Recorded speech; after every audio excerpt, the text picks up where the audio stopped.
चाचा जी, दादा साहब ने power of attorney मेरे नाम पर की है, इसलिए ठीक से सारी फाइल्स देखे बगैर मैं कोई भी फैसला नहीं कर सकता।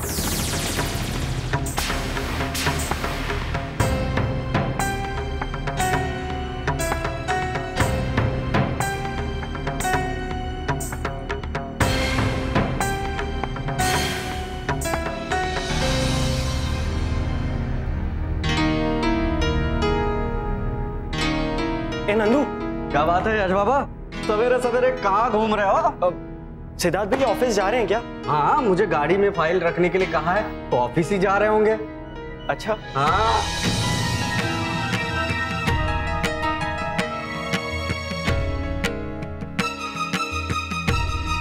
दिव्या, अगले हफ्ते माँ का जन्मदिन है। वो हमेशा औरों के लिए कुछ ना कुछ करती हुई आई है, लेकिन खुद के लिए आज तक उन्होंने कुछ नहीं सोचा। सोच रहा हूँ कि तुम भी यहाँ पर हो, तो क्यों ना मिल करके उनके लिए कुछ करें। ये तो बहुत अच्छा आइडिया है।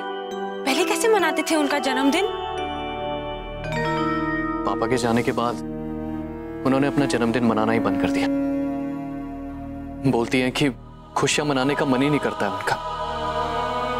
लेकिन अब मैं उन्हें बहुत खुश देख रहा हूँ और मैं चाहता हूँ कि वो हमेशा ऐसे खुश रहे। हाँ, मैं भी हमेशा उन्हें खुश रखूंगी सिद्धार्थ। ठीक है, अब मैं चलता हूँ।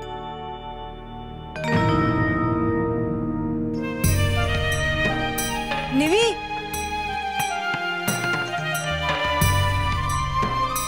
तुझे पता है अगले हफ्ते माँ का बर्थडे है और हम सोच रहे हैं उनके लिए कुछ खास करें। हम लोग बहुत शॉपिंग करेंगे उनके। इसे सरप्राइज रहना दो, माँ को पता नहीं चलना चाहिए। बहुत मजा आएगा। तुम लोग प्लान कर लो, मैं ऑफिस जा।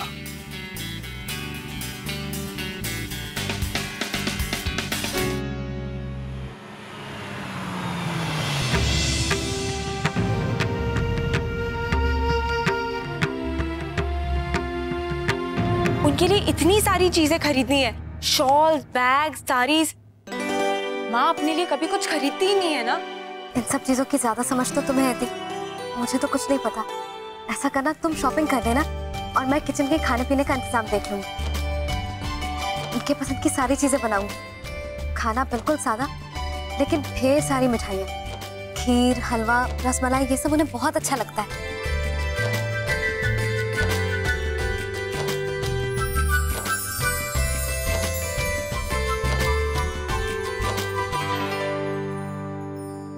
क्या बात है, दोनों बहनों में काफी खुसर फुसर चल रही है।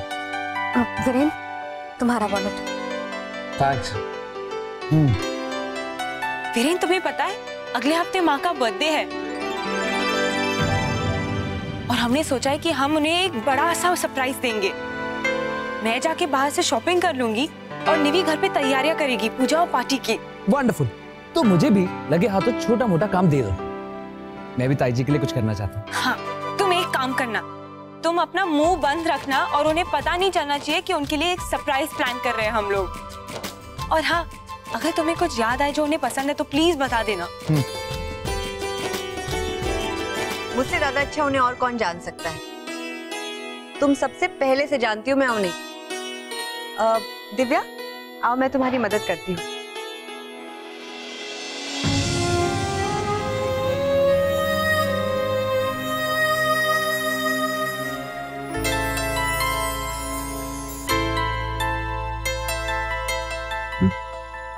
वीरेन, तुम थोड़ी देर पहले हमारे कमरे में गए थे क्या? कमरे में?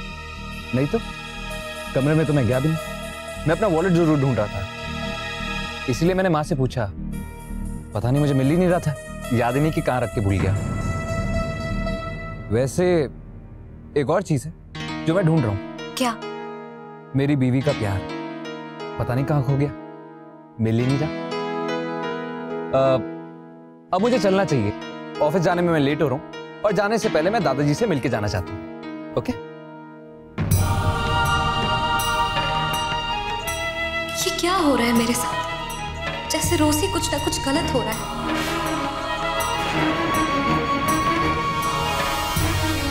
निवेदिता, मैं तुमसे कुछ बात करना चाहता हूँ।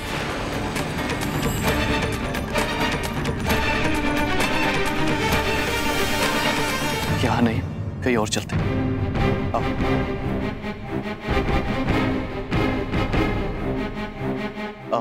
चलो मेरे साथ।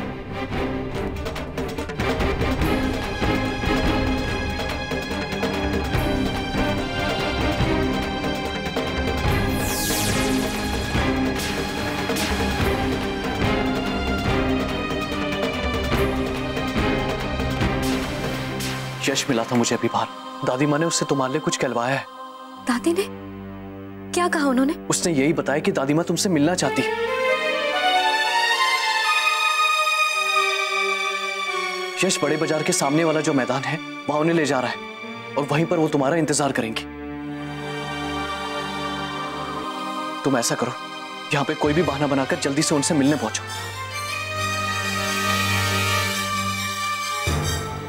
और मुझे कुछ पश्मीना शॉल्स भी खरीदने हैं माँ के लिए, वो भी माल रोड पे मिल जाएंगे।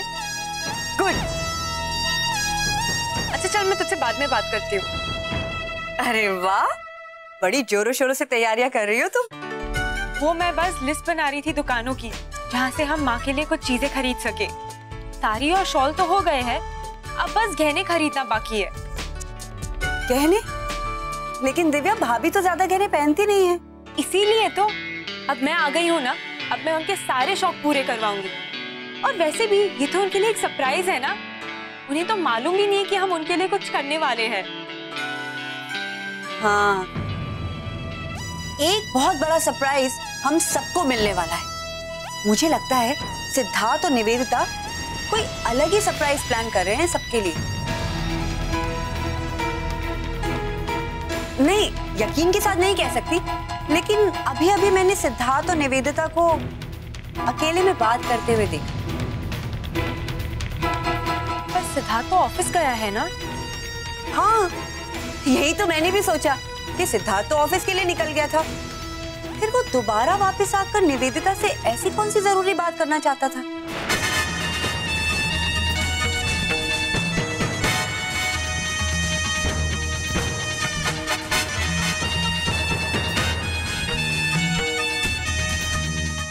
निवेदिता, तुमने सुना नहीं मैंने क्या कहा? दादी माँ तुमसे मिलना चाहती हैं। यश बाहर इंतजार कर रहा है, मुझे जल्दी बताओ। हाँ, मैं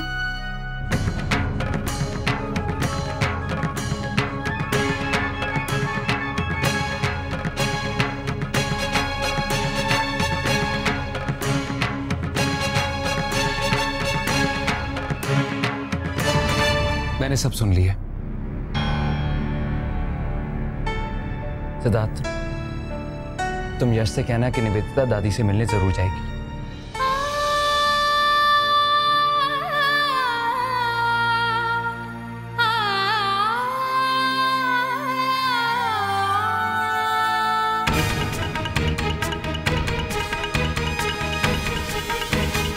तुम ऑफिस के लिए निकलो, जैसे ये काम खत्म होता है मैं आ जाऊंगा। सिद्धार्थ, क्या हुआ दिव्या? मैं सिर्फ सिद्धार्थ से ये पूछना चाहती थी कि उसे कुछ चाहिए तो नहीं? अरे नहीं नहीं, हो सकता है सिद्धार्थ को वीरेन से कुछ काम हो, इसीलिए रुक गया हो। दिव्या, तुम्हें अपनी लिस्ट पूरी करनी है ना? हाँ। तो तुम चलो।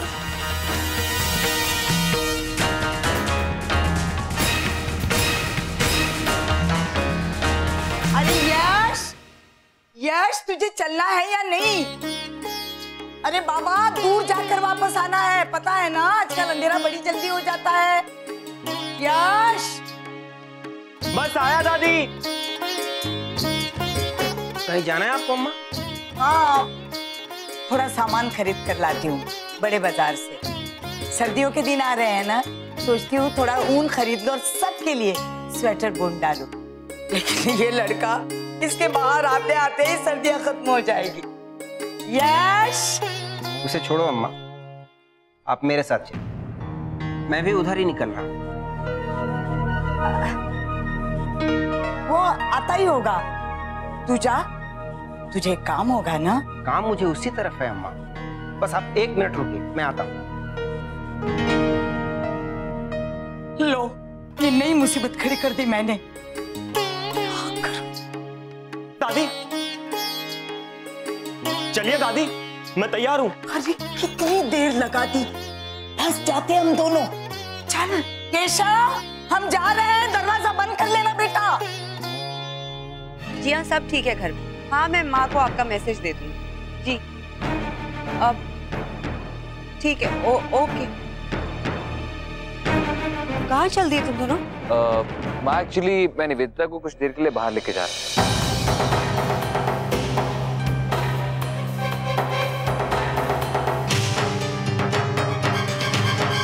लेकिन वीरेन, तुमने तो कहा था तुम्हें ऑफिस जाना है ना? हाँ जाऊंगा ना। पहले मैं निवेदिता का काम करवा दूं, उसके बाद मैं ऑफिस भी जाऊंगा। निवेदिता चलना नहीं है अभी, मेरे पास मोटरसाइकिल है, एरोप्लेन नहीं। बाय माँ, चलो।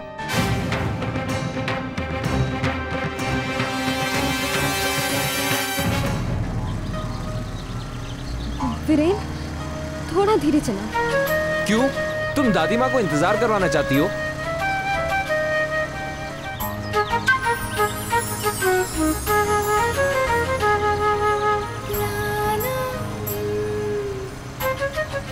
सॉरी, एक्चुअली शिमला की सड़कें काफी टेढ़ी हैं। नहीं वीरेन, शिमला की सड़कें टेढ़ी नहीं है। अच्छा जी, मेरी बीवी मुझ पर इल्जाम लगा रही है। Good, I like it. बस बस, यही रोक दो।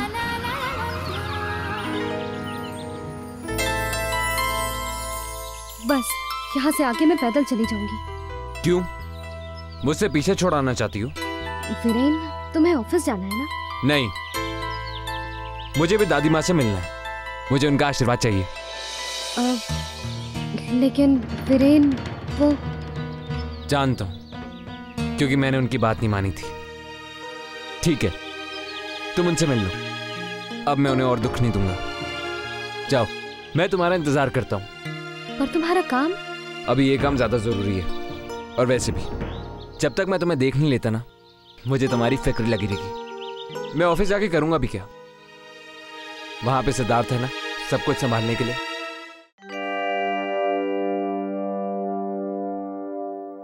कैसी है मेरी छुई मुई? ठीक तो है ना तू? मैं बिल्कुल ठीक हूँ दादी। वहाँ कोई तकलीफ तो नहीं है ना तुझे? नहीं दादी, मुझे कोई तकलीफ कैसे हो सकती है? गाड़ी रोको।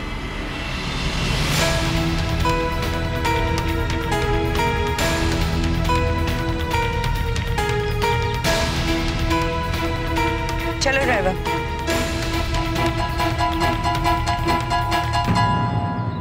मुझे माफ कर दे बेटा। पग फेरे पर जो मैंने किया वो केशव की वजह से मुझे करना पड़ा बेटा। वो तेरा फैसला समझ नहीं पाया, तेरी कुर्बानी को गद्दारी समझ लिया है उसने। लेकिन मैं जानती हूँ क्यों थामा है तूने वीरेन का हाथ। कितना बड़ा इम्तिहान दिया है तूने, ये मैं समझती हूँ। लेकिन इसके बावजूद भी अगर तुझे जिल्लत बर्दाश्त करनी पड़ रही है ना, तो ये मैं नहीं होने दूंगी। तेरी खुशी की खातिर मैं केशव से भी लड़ पड़ूंगी। आज भी इतना दम है तेरी इस बूढ़ी दादी में। मेरे लिए आपको किसी से लड़ने की जरूरत नहीं है दादी। और आपको क्यों लगता है कि मैं खुश नहीं हूँ?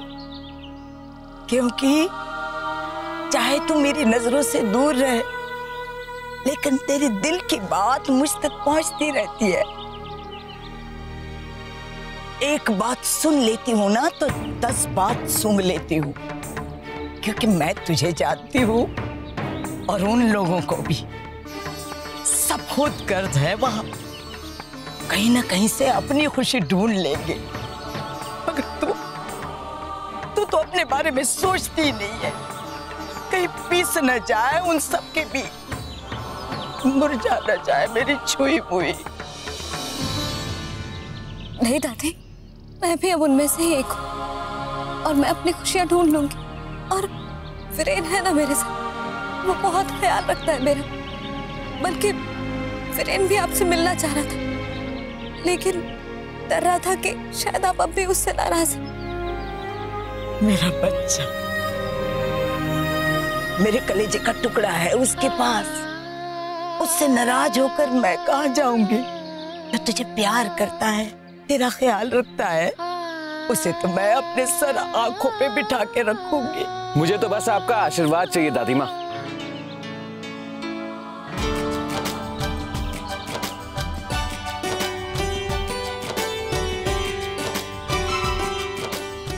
जीते रहो। बस ऐसे ही आपका हाथ सदा हमारे सर पे बना रहे। तूने सोच कैसे लिया कि मैं तुझसे नाराज हूं?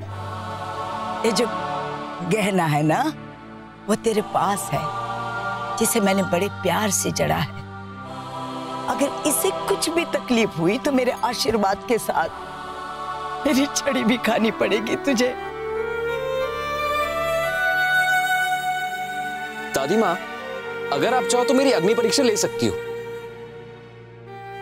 वैसे 100% पत्नी व्रता निकलूंगा मैं। खुश रहो, सदा सुखी रहो।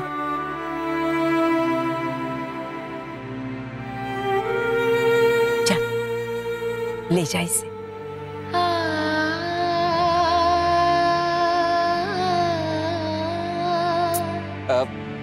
मैं भी।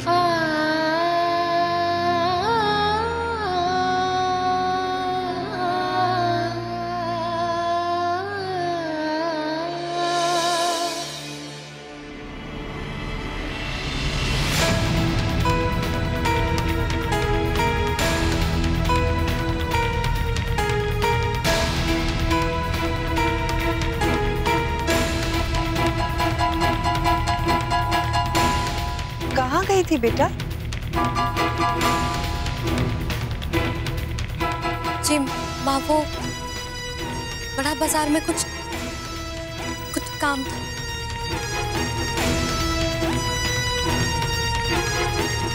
सच सच बताओ निवेदिता, अपनी दादी से मिलने गई थी ना तू?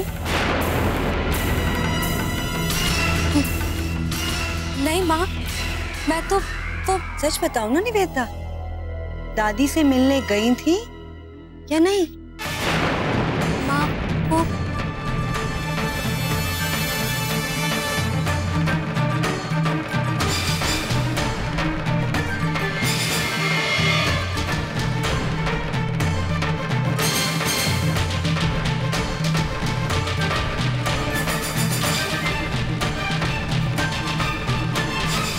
ये सुनिए माँ, इसके भाई ने इसके लिए चिट्ठी लिखी। निवेदिता दीदी, दादी ने पग फेरे के दिन जब ये कहा था कि इस घर के दरवाजे तुम्हारे लिए बंद हो चुके हैं, तो वो पापा के डर से कहा था। वो आपसे मिलना चाहती है, लेकिन घर के बाहर। आज बड़े बाजार के सामने वाले मैदान में मिली। आपका यश।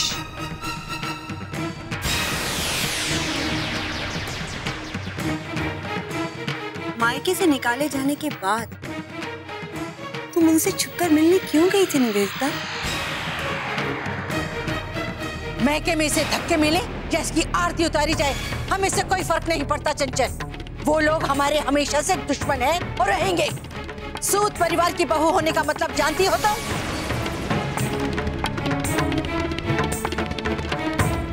एक बार जो लड़की इस घर में बहू बनकर कदम रख लेती है, उसका सिर्फ एक ही रिश्ता रह जाता है, सूद परिवार से रिश्ता। सूद परिवार के दोस्त उसके दोस्त बन जाते हैं और उसके दुश्मन दुश्मन, चाहे वो उसके अपने माँ बाप ही क्यों ना हो। समझी तुम?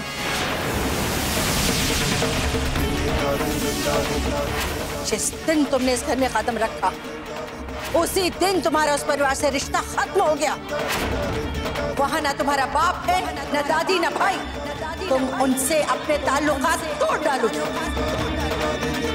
आज के बाद, अगर आज के बाद तुमने उनमें से किसी से भी मिलने की कोशिश की, तो इस घर के दरवाजे तुम्हारे लिए हमेशा हमेशा के लिए बंद कर दिए जाएंगे।